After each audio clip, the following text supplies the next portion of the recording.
Sud Radio André Berkoff. Ça balance pas mal. Berkoff dans tous ses états, ça balance pas mal sur Sud Radio. Ce village de Bretagne qui n'avait pas voulu de centre d'accueil pour migrants. Il y avait une très très large polémique avec le maire qui était d'accord, une très riche famille qui voulait effectivement financer cela, et puis un certain nombre d'habitants de Callac, beaucoup en tout cas, se sont opposés. Et il y a effectivement une politique qui consiste aujourd'hui à vouloir saupoudrer, je ne dirais pas la totalité, mais une grande majorité de villages de France et de Navarre, y compris des villages de 1800 ou 500 ou 2000 habitants, eh bien, allez, on ouvre des CADA. C'est quoi la CADA? C'est le centre d'accueil pour demandeurs d'asile. Voilà, et il y a des gens qui sont là, qui ne sont pas d'accord.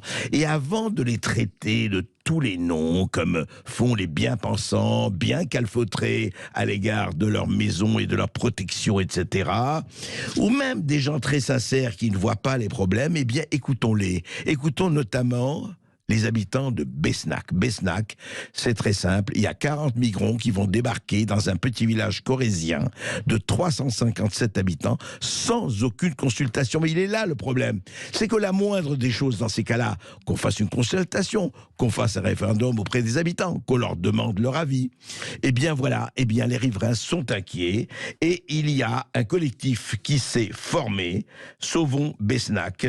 Philippe Ponge, bonjour. Oui, bonjour. Alors, Philippe Ponge, expliquez-nous ce qui se passe. Vous êtes référent du collectif Sauvons Besnac. Donc, Besnac, on le rappelle, petit village de Corrèze. Qu'est-ce qui se passe exactement? Expliquez-nous. Bien, écoutez, on a été averti par le parti Reconquête qui a été le premier à réagir et informer du CADA. Cela nous a initié à monter un collectif d'habitants. Oui. Je rappelle que Besnac comporte 372 habitants. Oui. Et nous n'admettons pas le projet de Macron de nous mettre des migrants dans nos campagnes, en fait. Et pourquoi? Parce qu'on ne sait pas d'où viennent ces gens-là. Notre village est un milieu très rural. Le bâtiment est entouré de pommiers, il n'y a rien autour, aucune maison, absolument rien. On se demande ce que vont faire les gens là-bas. Et bon, étant donné que c'est un milieu rural où les gens ne ferment pas leurs portes, les clés sont sur le tableau de bord, enfin bon, c'est comme ça en Corrèze. Vous voulez dire personne ne ferme sa porte, les portes sont ouvertes, les voitures aussi, enfin il y a absolument, pas de... tout à fait, c'est la Corrèze, c'est rural, voilà. Et tout le monde s'inquiète parce qu'on a des femmes seules, on a des personnes âgées et autres, et ça inquiète les habitants. Alors, attendez, Philippe Ponge, qu'on comprenne bien, est-ce qu'on vous a prévenu, alors qui vous a prévenu à part Reconquête? Est-ce qu'on vous a dit le parti Reconquête nous a prévenu en premier. Donc on a cherché un peu à s'informer. On a demandé au niveau du maire ce qui en était. Le maire nous avait dit qu'il n'était au courant de rien. Alors que le préfet avait mis sur le journal La Montagne en décembre que le préfet l'avait tenu au courant, au mois de décembre donc. Donc il y a une opacité totale, absolument totale sur tout ce sujet. Ouais. Et par exemple, est-ce que vous avez demandé d'où venaient les migrants, qui ils étaient, etc. Effectivement, on a demandé. Villetais ne sait pas du tout. Ça vient a priori de Paris, mais personne ne sait. Il y a une opacité totale, le maire ne sait pas, Villetais a priori ne sait pas encore. Villetais, dites-moi, c'est Villetais? C'est l'association donc qui va gérer la Manderie. Ah d'accord, qui va serrer le centre d'accueil, si vous voulez. Absolument, qui va gérer le centre d'accueil à la Manderie. Mais attendez, je comprends pas. Le préfet ne sait pas, le maire ne sait pas, Villetais ne sait pas, personne ne sait. Le préfet savait, puisqu'il en a alerté le maire au mois de décembre, a priori, d'après ce qu'il a mis sur La Montagne. Le maire, on l'entend pas, personne ne sait. Il sait pas du tout qui sera ces gens-là, il sait pas du tout quand ça va se faire, il sait absolument rien. Mais est-ce qu'il a donné son accord? A priori, il a donné son accord. A priori, il y a une personne, une infirmière de Besnac qui devait monter un centre à la place de ça, qui devait monter un centre pour les personnes âgées. Et a priori, le maire ou le préfet, on ne sait pas trop qui, a refusé cette vente pour mettre l'association Villetais. D'accord.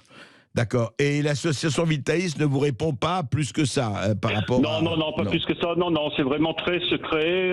On n'en sait pas plus. On sait que 20 migrants vont arriver mi-avril à peu près, et les autres après. Mais on sait très bien que Vitalis, quand on regarde un peu leur programme, c'est qu'ils rajoutent toujours à peu près 50% de l'effectif en plus. C'est-à-dire qu'ils nous disent 40, on peut avoir 60, voire 80 personnes sur place. D'accord. Alors, vous êtes au courant de ce qui se passe, de ce qui s'est passé à Callac, bien sûr, en Bretagne. Oui, tout à fait. On est en liaison avec eux, comme aussi à Bellâtre, dans l'Indre. Oui. À Bellâtre. C'est exactement la même chose, et on est en liaison avec eux, tout à fait, oui. Vous êtes en liaison, donc aussi bien Bellâtre, c'est dans l'Indre, hein, c'est le village de l'Indre. Oui, c'est dans l'Indre, tout à fait. Alors, on est en liaison avec eux, parce que c'est le même cas à Bellâtre. Hein. C'est 40 migrants, l'association Vitalis, c'est exactement la même chose. Oui, et c'est une petite commune de 900 âmes, effectivement. Voilà. Mais alors, dites-moi, comment réagissent alors les habitants ou en tout cas certains habitants de Besnac? Les habitants en général réagissent mal. Ils disent que ça serait mieux de reprendre le restaurant. L'affaire avait été tenue 40 ans quand même. Hein, de reprendre un restaurant. On n'a absolument rien autour. C'est le seul restaurant du coin. Et les gens y allaient le dimanche pour des fêtes et autres. Ils allaient tous là. Et là, on n'a absolument plus rien dans le village. Et il est fermé le restaurant. Il est fermé le restaurant là. Ah, il est fermé depuis 1 an et demi à peu près. D'accord. Et vous n'avez pas un seul restaurant? Oui, vous n'avez rien dans le village? On n'a absolument rien à moins de 6 km. Même pas un café, rien. D'accord, oui, effectivement. Voilà, et nous, ce qu'on aurait préféré, c'est effectivement un projet qui serve avant tout aux Corréziens, soit un restaurant, un foyer rural ou autre, voilà. Alors, est-ce que vous avez beaucoup de personnes en difficulté ici. Oui. Alors, est-ce que Philippe Ponge, est-ce que vous savez un peu, est-ce que vous êtes renseigné, est-ce que c'est une politique générale de vouloir mettre des migrants dans énormément de villages de France, quoi? Absolument, parce qu'on a eu une réponse du préfet. La seule réponse qu'on a eue, c'est que la Corrèze était en retard par rapport aux migrants. Donc il fallait combler le retard absolument, tout comme les éoliennes. Il nous a dit qu'il y avait un retard sur les éoliennes et qu'il fallait en placer près de 200 sur la Corrèze. Ah bon? C'est le seul, voilà, tout à fait. Attendez, ça c'est intéressant. Et c'est-à-dire, il a parlé aussi des éoliennes. Absolument, tout à fait, il a parlé des... Absolument, il a parlé des éoliennes, qu'on était aussi en retard sur la Corrèze et qu'il fallait en mettre près de 200. Ah d'accord, donc on est en retard sur les éoliennes et on est en retard sur les éoliennes et on est en retard sur les migrants, c'est ça? Absolument, c'est ça, tout à fait. Et vous avez dit ça quand, Philippe Ponge? Il nous a dit ça il y a 1 mois à peu près. D'accord. Donc le préfet vous dit, bon ben écoutez, voilà, c'est comme ça. Alors maintenant, du point de vue, tout en vous coordonnant, quels sont vos moyens d'action? Qu'est-ce que vous pouvez faire? Et qu'est-ce que vous comptez faire? Bon, déjà, on a fait faire des pétitions, déjà. Après, on essaie de dialoguer avec le maire de Besnac, mais qui ne veut rien entendre. Il veut entendre parler de personne. Voilà. Bon, c'est le statu quo. Comme le maire de Callac au départ. Absolument, tout à fait. Donc, on a pas tellement de marge en fait. La seule chose qu'on essaie de faire, c'est proposer notre projet, éventuellement. Mais actuellement, on ne sait pas où ça en est. A priori, la vente n'est pas définitive. A priori, encore. Mais voilà, on essaie de proposer d'autres choses, soit ouvrir un restaurant, soit reprendre une autre activité, mais enfin qu'on n'ait pas ces gens-là ici, parce qu'on ne sait pas qui sont ces gens-là encore une fois. Et il faut savoir que ça va nous amener au grand remplacement, tout ça, parce que à Ségur, ça va remplir Ségur, le village qui est juste à côté, Ségur-le-Château, ça fera 24% de la population en plus, quand même. C'est quand même, ce qui est quand même énorme. Mais oui, non, nous sommes d'accord, mais en fait, alors grand remplacement, je ne sais pas si on peut déjà parler de grand remplacement, mais on y viendra. Oui, mais le problème, c'est que au fond, ce que vous dites, c'est que à part les pétitions, est-ce que vous allez avoir recours à la justice? Est-ce que vous allez, parce que le problème, c'est qu'on proteste. Alors à Callac, effectivement, le maire a reculé. Hein, Callac a obtenu gain de cause, et vous espérez aussi avoir, comme à Callac, gain de cause. On espère, à force de faire des petites manifestations, de se déplacer voir les gens,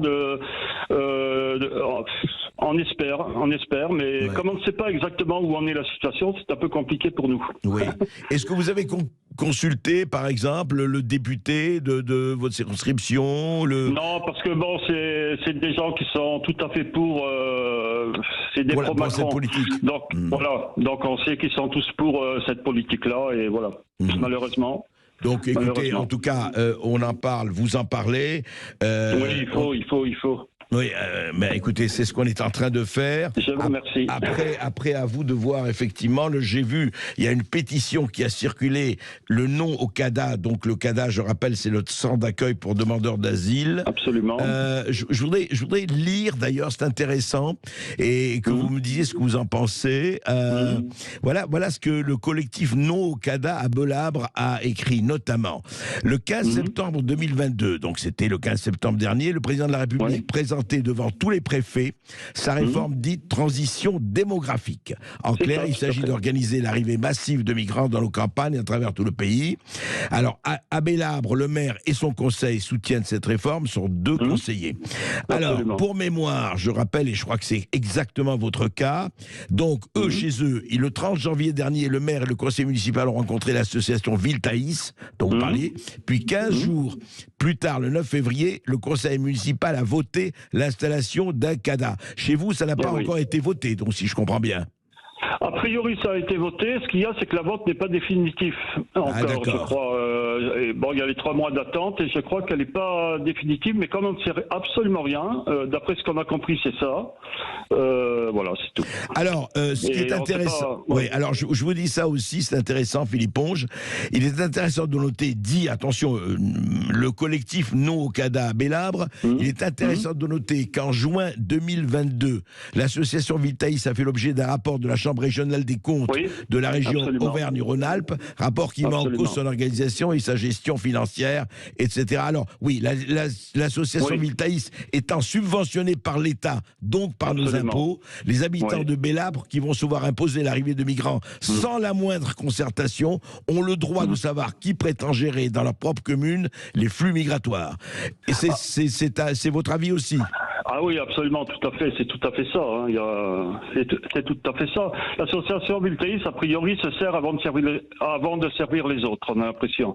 Déjà, et c'est tout à fait notre avis, effectivement. Oui, alors, le collectif de Belabre exige du maire qu'il retire son projet, ou sinon qu'il organise une consultation de la population pour savoir si elle soutient ou pas son projet. Est-ce que vous êtes aussi pour un référendum? C'est ce qu'on a demandé, absolument, c'est ce qu'on a demandé, effectivement. Oui, dans la commune, oui.